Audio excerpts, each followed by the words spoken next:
BPM Friend, bem-vindo de volta ao maior canal de BPM do Brasil. E como eu sei que vocês amam dicas de modelagem de processos, hoje está um prato cheio.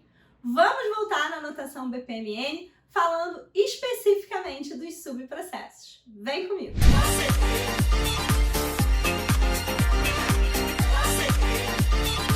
BPM Friend, esse vídeo veio de encomenda, literalmente. Vocês pediram aqui embaixo nos comentários do YouTube um vídeo sobre esse assunto, então eu preparei esse material para atender a vossa vontade.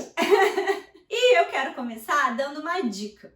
Se esse assunto de subprocesso te interessa, vai conferir um vídeo anterior que a gente tem aqui sobre decomposição de processos. Os dois assuntos estão muito relacionados, esses vídeos são complementares e é muito importante você aprofundar esse assunto usando o vídeo anterior. Bom, para a gente ir esquentando os motores aqui, vamos resgatar o nosso raciocínio sobre a notação BPMN, já que faz um tempinho que a gente não fala sobre ela.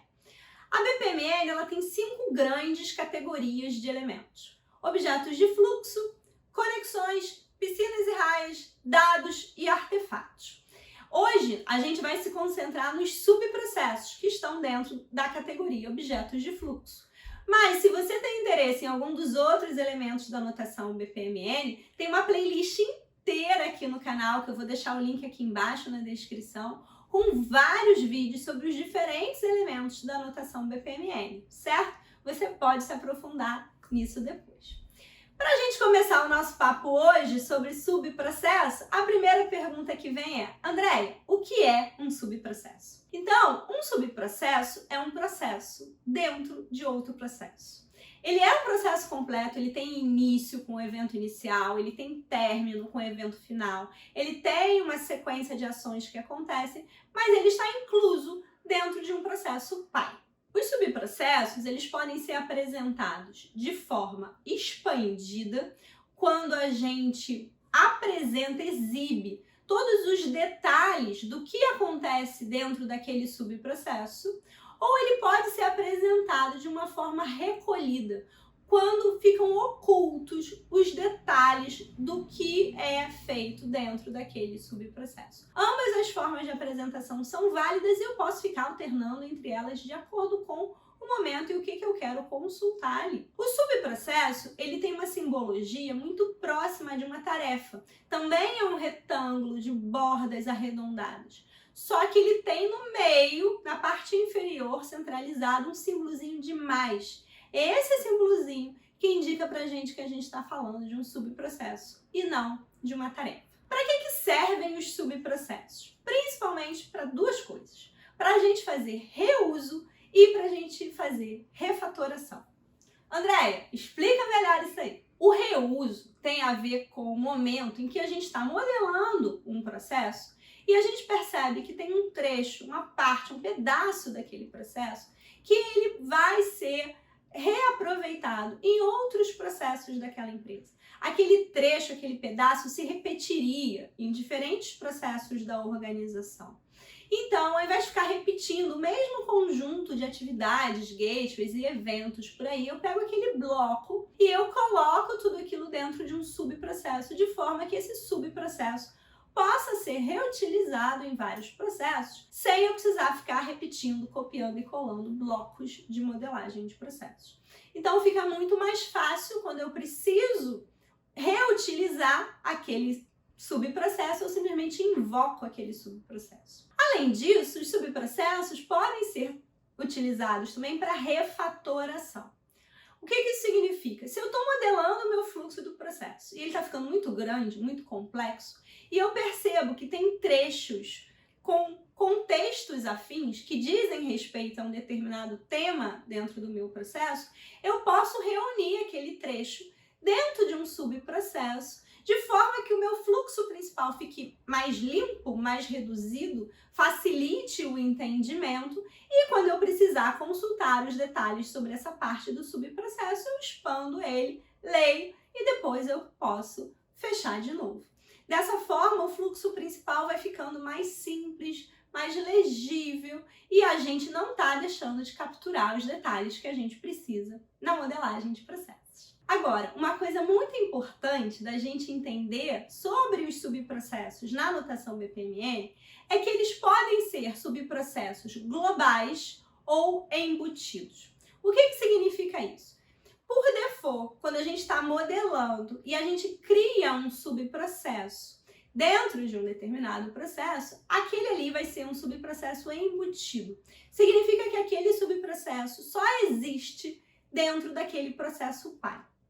Porém, como eu comentei antes, a gente às vezes precisa que aquele subprocesso seja reutilizado também por outros processos.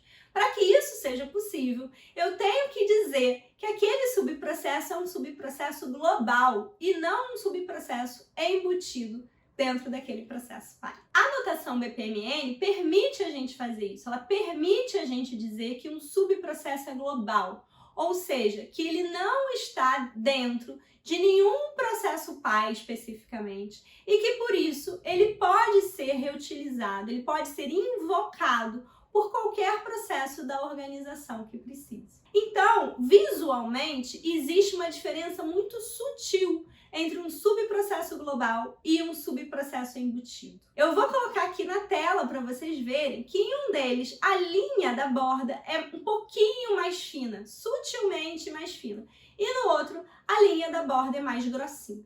Como é que eu defino isso, Andréia? Dependendo da ferramenta que você está utilizando, você vai clicar com o botão direito e vai ali em tipo de subprocesso e ele vai permitir você escolher se aquilo é um subprocesso global, algumas ferramentas também chamam de reutilizável, ou se ele vai ficar como um subprocesso embutido mesmo. Nesse ponto, BPM Friends, provavelmente você está se perguntando, Andréia, mas quando é que eu devo usar um subprocesso global e quando é que eu devo usar um subprocesso embutido? Por default, para maximizar o reuso, a gente deveria sempre procurar definir os subprocessos como globais, de forma que a gente possa estar reaproveitando isso.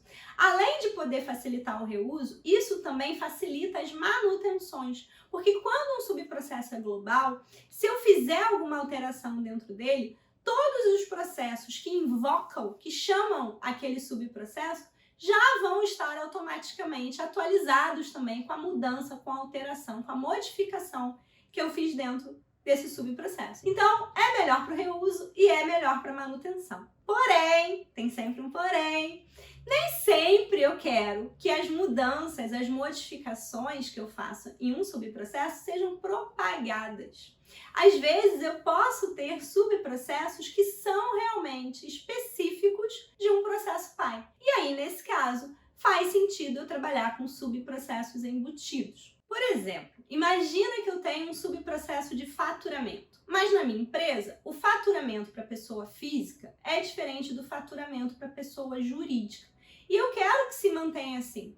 E eu não quero correr o risco de, ao fazer uma modificação num subprocesso de faturamento para pessoa jurídica, aquilo acabar interferindo no faturamento de pessoa física e vice-versa. Eu quero realmente deixá-los independentes e que essas modificações que são feitas em um ou em outro não se propaguem. Então eu posso querer mantê-los como subprocessos embutidos para que eu tenha ali uma forma de isolar aqueles subprocessos e preservá-los de possíveis modificações indevidas, certo? Nesse caso, eu não vou trabalhar com subprocesso global, eu vou continuar usando um subprocesso embutido. BPM Friend, para a gente fechar, subprocessos são muito poderosos.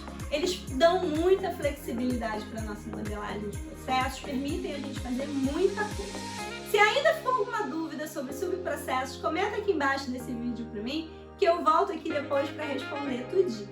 E já te convido a dar o seu like nesse vídeo, se inscrever aqui no canal do YouTube da Deca, compartilhar esse vídeo com os outros BPM Friends que têm, às vezes, alguma dúvida também de modelagem de processos. Acompanha a Deca lá no Instagram, no LinkedIn e quarta-feira que vem eu tô de volta com um novo conteúdo bacana da área de BPM para você.